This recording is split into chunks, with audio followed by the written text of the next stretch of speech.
बिस्मिल्लाहिर्रहमानिर्रहीम। तो प्यारे प्यारे व्यूवर्स, कैसे हैं आप लोग।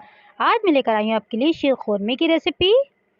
ये देखें गाइस, 1 किलो मैंने दूध लिया है। इसको मैंने गर्म करने के लिए रख दिया है, अच्छे से इसमें बॉयल आ जाए। फिर बाकी चीज़ें हम इसमें ऐड करेंगे। कि मैं वनीला शीर खोरमा बना रही हूँ, बहुत मज़े का बनता है गाइस, ज़रूर ट्राई करिएगा इसको। ये देखें, मैंने सवैयाँ ऐड कर दी हैं इसमें। 1 पैकेट मैंने सवैयाँ ली थी, उनको मैंने तोड़ लिया था, मैंने ऐड कर दिए हैं। हम पहले सवैयों को गला लेंगे। 4 से 5 मिनट लगेंगे, सवैयाँ हमारी गल जाएंगी बिल्कुल। बहुत झटपट बन जाता है गाइस और बहुत ही मज़े का बनता है, ज़रूर ट्राई करिएगा इसको। ये देखें, बॉयल आना शुरू हो गया है, सवैयाँ हमारी गल चुकी हैं। अब हम इसमें चीनी वगैरह ऐड करते हैं। ये तकरीबन 6 चम्मच मैंने चीनी ली है, टेबल स्पून।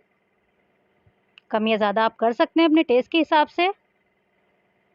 तो हम थोड़ी देर और पकाएंगे। चीनी अच्छे से डिज़ोल्व हो जाए इसमें। ये देखें, अब मैं इसमें वनीला कस्टर्ड डालूंगी। 2 चम्मच मैंने कस्टर्ड लिया था और थोड़ा सा दूध लिया था मैंने। ये देखें, ये मैंने इसमें ऐड कर दिया है। इससे बहुत ज़बरदस्त टेस्ट आता है, आप ज़रूर इसको ट्राई करिएगा। ये देखें, फ़ौरन से इसमें गाढ़ापन आ गया है। थोड़े से मैं ड्राई फ्रूट इसमें ऐड करूंगी, जो आपको पसंद हो आप वो डाल सकते हैं।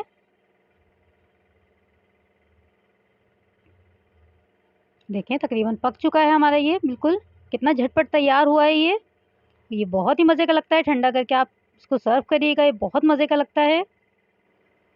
देखें, तैयार हो गया है। मैं देखें, बादाम पिस्ते और थोड़ा सा खोपरा मैंने इसमें ऐड कर दिया है। बिल्कुल रेडी हो गया है। मैं इसको आपको दिखाती हूँ सर्व करके। ये देखें गाइस, माशाल्लाह कितना ज़बरदस्त बना है। आप ज़रूर ट्राई करिएगा। अपना ख्याल रखिएगा, मुझे दुआओं में याद रखिएगा। अल्लाह हाफिज़।